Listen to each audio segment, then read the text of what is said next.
श्रीमद् रामचंद्राय नमः। श्री रामभद्राय नमः।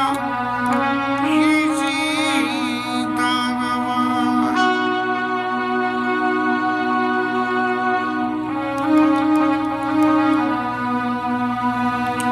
यत्र यत्र रघुनाथ कीर्तनं तत्र तत्र कथमस्तकाञ्जलिं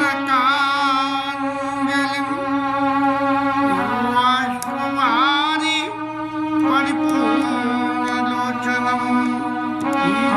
मारुतिं नमामि राक्षसान्तकम्।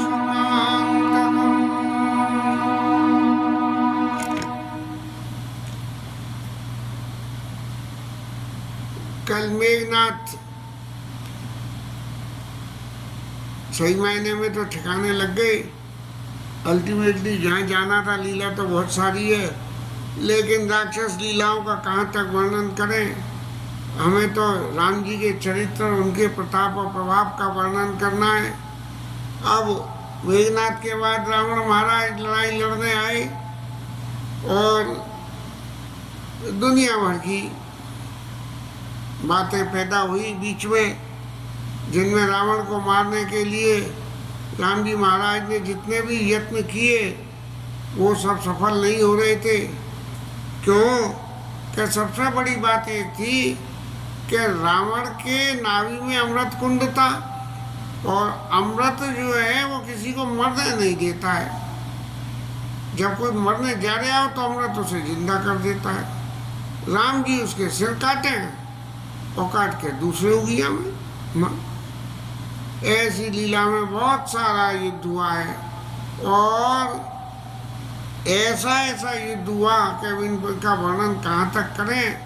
ये युद्ध के वर्णन से तो कुछ ऐसा मिलने वाला नहीं है, लेकिन भगवान के नाम का गुणगान और उनकी लीला का वर्णन हो जाए तो ये जिव्या सफल हो जाएगी। इसलिए ये सारे युद्ध के वर्णन को छोड़ते हुए एक ही बात पे आते हैं कि युद्ध में भी बारी बारी से सब होता है। रावण महाराज लड़ने आए और मंत्री संतरी जो भी लड़ रहे थे सब लड़ रहे थे। लक्ष्मण जी महाराज आए और लक्ष्मण जी महाराज ने आके जो रावण ने बंदर भालुओं को बहुत परेशान कर दिया, तब जो लक्ष्मण जी महाराज आए और रावण ने ये कहा कि आज निपात जुड़ावों छाती, आज मेरे से पाला पड़ा है, आज तेरे को मैं मार के और अपनी छाती को ठंडी कर लूँगा। तब रावण ने जो है शक्ति लगाई, लक्ष्मण जी मूर्छित हो गए, हनुमान जी महाराज उठा के ले गए और राम जी के पास में उनको पहुंचा दिया। तब राम जी महाराज को ये देख के भाई ये रिपीटेड लीला हो गई, अब इस वक्त सुषेण को लेने कैसे और कहाँ भेजेंगे, क्या होगा। लेकिन जो है हनुमान जी महाराज तो वापस उन्हें लंका में रखी आए थे और बूटी को वहीं बूटी पे पहुँचाए आए थे। तब भगवान ने जो है अपने लीला स्वरूप का परित्याग करके साक्षात अपने स्वरूप से लक्ष्मण जी से कहा कि तुम कृतांत रक्षक सुन भ्राता, कि तुम जो है ये राक्षसों से जो है जो आतंकवादी हैं उनसे रक्षा करने के लिए तुम्हारा अवतार और जन्म हुआ है। इसलिए आपको ये जो लगी है शक्ति रावण ने लगाई है, ये शक्ति रावण की एक माया स्वरूप है। तो आप इस माया से बाहर आइए और बाहर आके और युद्ध के लिए तैयार होइए। बस इतना कहना था कि वो शक्ति भगवान के प्रभाव को समझते हुए आकाश में चली गई और लक्ष्मण जी महाराज फिर तुरंत चेतना में आ गए। अब रावण महाराज को पता लगा कि मेघनाथ ने मारी वो भी गई और मैंने मारी शक्ति वो भी गई। जब दोनों शक्तियाँ चली गई तब भी रावण को ये समझ में नहीं आया कि मेरी इन शक्तियों के विफल होने का कारण उनका भगवत अवतार है, न कि मेरी शक्तियों का अपमान है। भगवान के ऊपर में दूसरी कोई शक्तियां काम नहीं कर सकती हैं। रावण ने बंदर भालुओं को घायल कर दिया, बेहोश कर दिया। ये कितनी लीलाएं हुई, इनका कहाँ तक वर्णन करें। हम तो रेगुलर पाठ में भी इन सबको ओवरलुक कर जाते थे। लेकिन जो इम्पोर्टेंट बात ये रही कि जब रावण महाराज लड़ने को पहुँचे और पहुँच के और रावण मारे नहीं मर रहे थे, तब त्रिष्टा मैया ने सीता मैया के पास आई, सीता जी के, और आके उनसे कहा कि रावण का भगवान बार बार सिर काट देते हैं और फिर उगी आते हैं। तब जो है ऐसी स्थिति में क्या हो रहा है, ये रावण मरेगा कैसे। अब सीता मैया ने जब ये सुना तो उनको बड़ी तकलीफ हुई और उन्होंने त्रिष्टा से पूछा कि देवी ये बताओ कि ये मरेगा कैसे। तब त्रिष्टा मैया ने बड़ी अच्छी उक्ति और समझदारी की बात कही, क्योंकि जिस वक़्त रावण सीता जी को उठाने का गया था, उस वक़्त उठाने से पहले मनमोह चरण बंदी सुख माना। सीता जी को चरणों में मन में वंदना करी और फिर उनको उठाया। तब उसको जो है कि अब तो मैं इनका बंधन कर लिया, आदि शक्ति है, और इनका बंधन करके लेके जा रहा हूँ, तो अपनी राजी हंसता मेरे पास जाएंगी। अब आगे क्या कदम में त्रिष्टा का जो भाषण है, एक दया बचा जानकी, एक दया बचा जानकी, जानकी मम बास है, मम उदर भवना देख लागत, मन सब करनाथ है। त्रिष्टा मैया ने कितनी बढ़िया बात कही कि रावण जब आपको उठा के लाया तब भी आपको पूछ रहा था, अब भी यहाँ पूछ रहा है। तो इसने अपने हृदय में राम जी से तो बैर करा और सीता मैया को अपने हृदय में धारण करा, क्योंकि रावण तो शक्ति पूजक रहे, हमेशा शक्ति चाहिए थी। इसीलिए सीता मैया को जो हृदय में धारण किया। तो त्रिष्टा ने कहा कि इसके हृदय में आप जानकी माता जी आप बसती हो, और जानकी के हृदय में राम जी बसते हैं। और यदि इसे मार, भगवान इसके सिर काट रहे हैं, इसके हृदय में बाण क्यों नहीं मार रहे हैं। यदि हृदय में बाण मारे तो ये मर जाए। लेकिन त्रिष्टा ने कहा एक हृदय बस जानकी, जानकी और मम वास है, मम उदर भवन अनेक लागत बांध सब करना से। मेरे हृदय के अंदर 3.5 लोग 14 भवन बसे हुए हैं, इन सब का नाश हो जाएगा। ऐसे जो है, इसलिए भगवान इसके हृदय में बाण नहीं मार रहे हैं।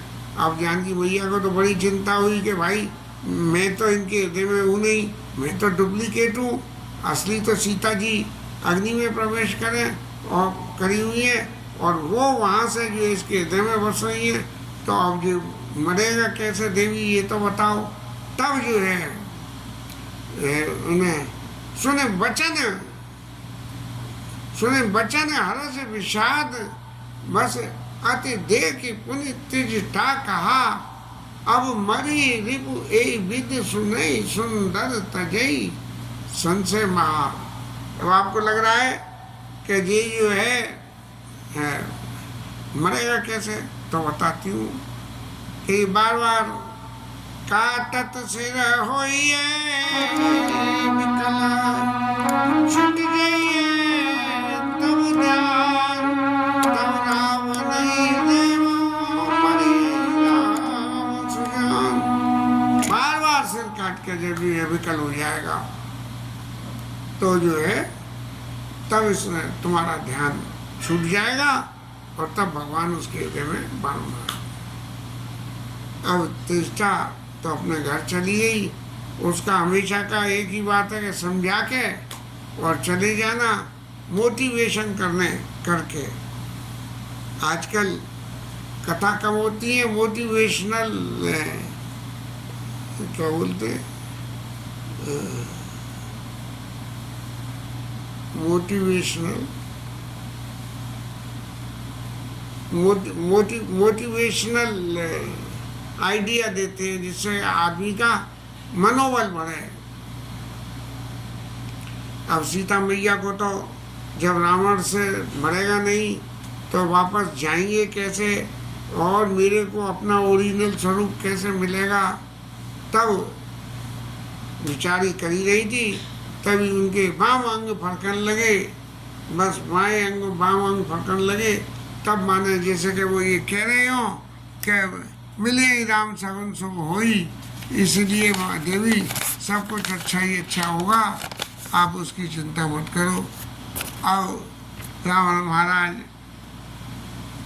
बराबर लड़ाई चल रही है और सगुन असगुन सब कुछ हो रहे हैं, लेकिन उन सब का नतीजा क्या है? नतीजा यही है कि ये जो है रावण महाराज को यहाँ से विदा होना है। अब इस तरह से इस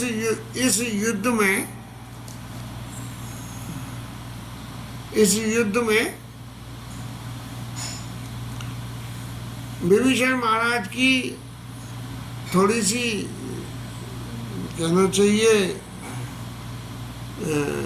गलती के या नादानी कही जाए। राम जी सब कुछ जानते हैं, विभीषण ही सब कुछ जानते हैं, लेकिन फिर भी विभीषण चुप है कि राम जी जानते हैं तो ये सब कुछ कर लेंगे। लेकिन ये विभीषण ने ये नहीं बताया कि महाराज रावण मरेगा कैसे।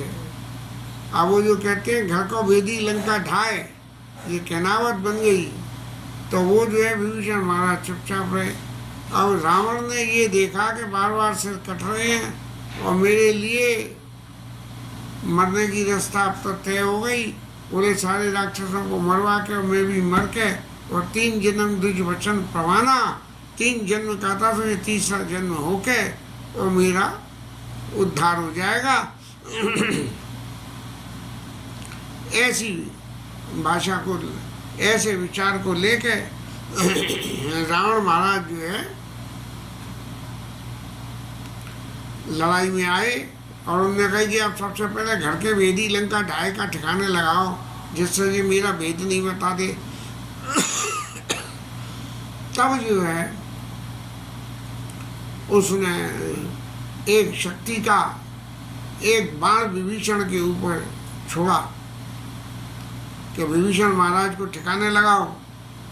तो जैसे ही भगवान ने विभीषण के ऊपर शक्ति आती हुई देखी, सो तुरंत सन्मुख राम सहेव सोई शैला, विभीषण के आगे आके उस शक्ति को अपने ऊपर ले लिया और राम जी महाराज मूर्छित हो गए। अब विभीषण महाराज तो घबरा गए कि ये तो मूर्छित हो गए। तभी जो है गदा को लेके और विभीषण रावण से लड़ने के लिए तैयार हो गया और लड़ने के लिए तैयार हो गया।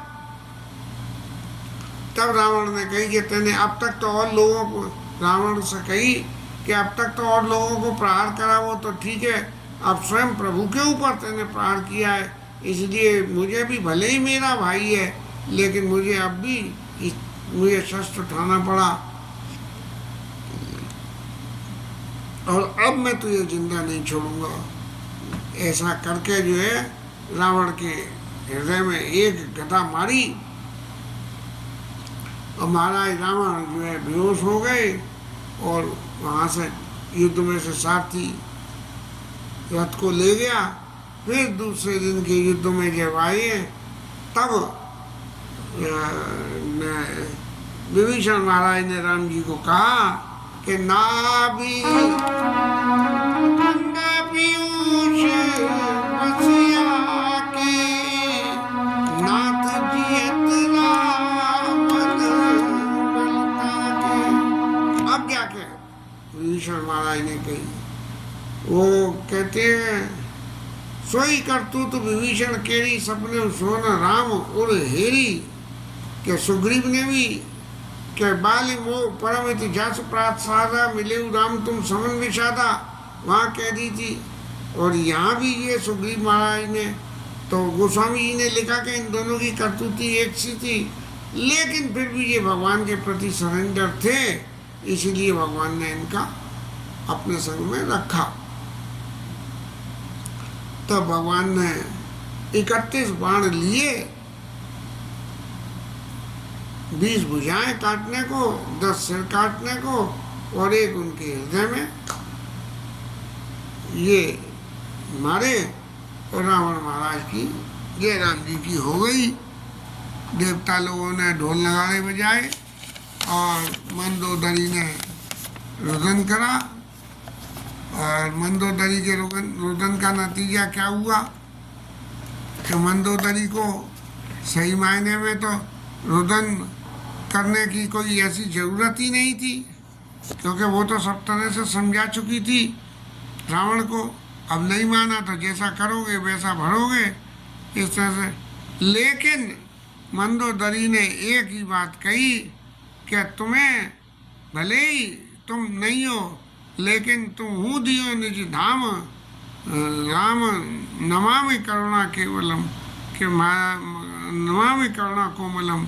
महाराज आपने इतना बैर करने वाले मेरे पति को भी अपने धाम में भेज दिया, आपके बराबर करुणामय दूसरा कोई नहीं है।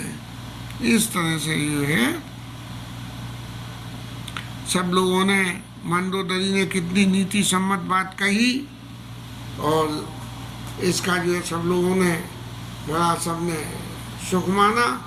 और फिर जब रावण महाराज मर गए तब जो है विभीषण को भगवान ने आज्ञा दी कि अब विधिवत इनका क्रियाकर्म करके और इस काम से फारकती पाओ। और फिर वो जो है जब ये फारकती हो गई, हनुमान जी से कही सीता मैया को जाके समाचार दो। सीता मैया के पास में हनुमान जी ने जाके समाचार दिया कि रावण जो है मर गया। तब जो है अति हर चमन तन पुलक लोचन सजलक पुनि पुनि रमा कदेऊ तोई तिलोक मऊ कपि किमपि नहीं बानी समा। सुन तुम्हें पायो अचल जग राज आज न संशयम रणजीत रिपुदल बंद जुत पश्यामि राम नमामयम। वो जानकी मैया कह रही है मैं तुम्हें क्या दूं। हनुमान जी कह रहे हैं माता बिना दिए ही मुझे तो सब मिल गया कि रावण मर गया, और माता आपके साथ में लक्ष्मण जी और सीता जी के साथ में मैं राम जी महाराज के दर्शन कर रहा हूँ। इससे बड़ा मेरा और कोई पुण्य नहीं है, इसलिए मुझे और कुछ नहीं चाहिए। अब जो है हनुमान जी महाराज से कही कि कोई जल्दी से इंतजाम करो। नहीं, हाँ, सीता मैया ने ये कहा कि दिया क्या उनको, सुन सुत सदगुण सकल तब, सब तरह के जो है गुण तुम्हारे अंदर विराजमान हो। हृदय बसऊ हनुमंत, हृदय में वास करे। और सानुकूल कौशलपति राय समेत अनंत, तुम्हारे ऊपर राम जी की और लक्ष्मण जी की सतत कृपा बनी रहे। अब महाराज इन्होंने जानकी जी ने ये कहा कि मेरे को जल्दी से राम जी के दर्शन कराने का इंतजाम करो। तब जो है विभीषण ने सबको सिखाया। सीता मैया को नए आभूषण वस्त्र सब धारण कराए गए और उन सबके बाद में धारण करा के उनको एक बढ़िया उसमें पालकी में बिठा के और लेके चल दिए। तब जो है राम जी के पास में पहुँचे हैं और बंदर भालू जिनके लिए लड़ाई लड़ी खूब, वो जो है बंदर भालू ये देखने को कि आखिर वो देवी सीता हैं कौन सी जिनके दर्शन हनुमान जी ने करे। हाँ, अंगद जी गए उन्होंने भी नहीं करे, लेकिन वो हैं कौन सी। तब जो है बंदर सब भालू देखने के लिए, अब इतने बंदर कितने बंदर ये तो जो है नहीं पता, लेकिन जो है जब हुए तब राम जी ने एक ही बात कही कि देखो चीते ही सखई पया दे ही आनऊ, पैदल चला के पालकी की बजाय लाओ और कभी दे कहीं कभी जननी की नाई, इस तरह से अपनी माता की तरह से सारे बंदर दर्शन करें। इस तरह से जो है सीता मैया आई हैं। सीता मैया के आने के बाद में राम जी महाराज को अब नई लीला करनी कि भाई ये वो वाली सीता हैं जो उस वक़्त अग्निदेव ने दी थी, तो अब वापस जो है डुप्लीकेट सीता जी को देके असली सीता अग्निदेव से वापस ली जाए। और इस लीला को करने के लिए राम जी महाराज ने सीता मैया को तेई कारण करुणा निधि कहे कछुक दुर्वाद सुनत जात धानी सकल लागी करन विषाद। अब राम जी ने कुछ ऐसी बातें कही कि भैया इतने दिन तुम लंका में रही हो, लंका की आबो हवा, लंका का खान पान, लंका के व्यवहार, लंका के आचरण, रावण के बोल, इन सबों का आपने झेला है, सेवन किया है। तो इसका मतलब आसुरी वृत्तियों के वातावरण में रहने से आपके चित्त में कोई न कोई दोष पैदा यदि हो गया हो, तो उस दोष के निवारण के लिए आपको अग्नि परीक्षा करनी पड़ेगी कि आपके अंदर वहाँ रहने से किसी भी तरह का कोई दोष पैदा नहीं हुआ। कहने को तो लोग शायद लौकिक जगत की बात है, किसी कथा वक्ता ने नहीं कहा कि बोले कि इतने दिन रावण के पास रही हो आप, इसीलिए आप रावण की परछाई पड़ने से भी अशुद्ध हो गई, इसलिए शुद्धि करने के लिए भगवान ने ऐसी बात कही। लेकिन वास्तव में वो जो इन्फेक्शस वातावरण में जब कोई आदमी इतने दिन रहा, तब वहाँ से आने के बाद उसकी शुद्धि, और शुद्धि करने के लिए सबसे ज़्यादा ज़रूरी होता है स्टरलाइजेशन, और स्टरलाइजेशन टेम्परेचर अग्नि के साथ में होता है। तब जो है उन्होंने कही कि देवी आप अग्नि परीक्षा दे दो, आप अग्नि में प्रवेश करो, यदि आप शुद्ध पवित्र हो तो कोई बात ही नहीं है, अशुद्ध होगी तो अग्निदेव जो है सारे इन्फेक्शनों को मिटा देंगे। और वही हुआ। सीता मैया ने जब लक्ष्मण जी ने अग्नि प्रकट करी तो ऐसे प्रवेश किया जैसे चंदन में जा रही हो। हालांकि देखने में ऐसा लगता है कि वो जो है अग्नि में जा रही हैं, लेकिन सीता मैया को ये मालूम थी, इसलिए उनको बिल्कुल श्रीखंड संपावक प्रवेश सुमिर किया प्रभु मैत्री जय को सुरेश महेश बंदित छंद रथ अति निर्वधि। हाँ, इस तरह से जो है ये सीता मैया के सारे दोष जो थे, जो कुछ भी रावण के वातावरण में रहने से जो इन्फेक्शन अंदर घुस गए थे, वो सारे जल गए और शुद्ध हो गई। और तब जो है अग्निदेव ने स्वयं प्रकट होकर सीता मैया का हाथ पकड़ के और राम जी के हाथ में ये दिया, मानो आपस में अग्निदेव ने और राम जी ने कही कि महाराज लीला का एक हिस्सा पूरा हो गया आपका, आपने अपनी कोई चीज़ मेरे पास सुरक्षित रखी थी, अब मैंने वो चीज़ आपको वापस कर दी और मेरी जिम्मेदारी अब कर गई। अब देवताओं ने जब ऊपर से ये देखा कि अब तो मजा आ गया भैया, रावण महाराज तो मर गए, उनका आतंक खत्म हो गया, राम जी महाराज के पास सीता मैया आ गई, अब राम जी महाराज सिंहासन पर विराजमान होंगे और हम सब उनके दर्शन करेंगे, तो इन दर्शनों से जो हमें सुख होगा। तब ये बरसई सुमन रची सुर और बाजे गगन निशान, गावई गावई किन्नर सुर बधू नाचई, चढ़ी नाचई चढ़ी विमान। अब देवता तो गुण गा रहे हैं और माताओं को तो नाचने का ये एक शौक, तो वो विमान में ही ऊपर नीचे नहीं उतर के आई, वहीं से ही नाचने लगी। जैसे बहुत से लोग कथाओं में बढ़िया भावुक प्रसंग आते हैं तब जो है अपने स्थान से ही खड़े होकर नाचने लगते हैं, ऐसे जो है सब खूब फूल बरस रहे हैं। और इस तरह से ये राम रावण युद्ध हो के रावण महाराज ठिकाने लग गए, सीता मैया राम जी को मिल गई और राम जी महाराज ने जो रथ मिला था, मातिल इंद्र ने अपना रथ भी बहुत बाद में भेजा, पहले नहीं भेजा, तो मातिल से कहा कि अब सब काम हो गया, महाराज तुम जाओ अपने जो है स्वामी के पास में जाओ।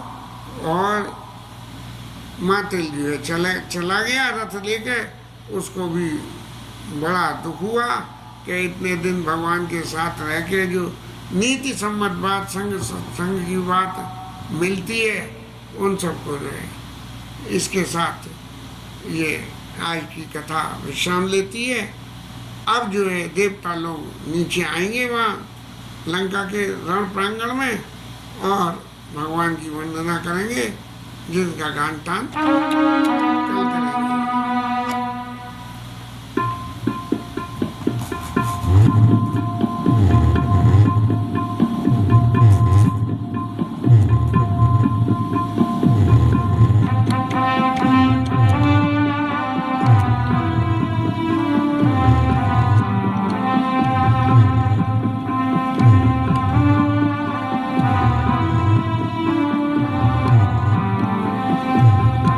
हरे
राजा रामचंद्र भगवान की जय।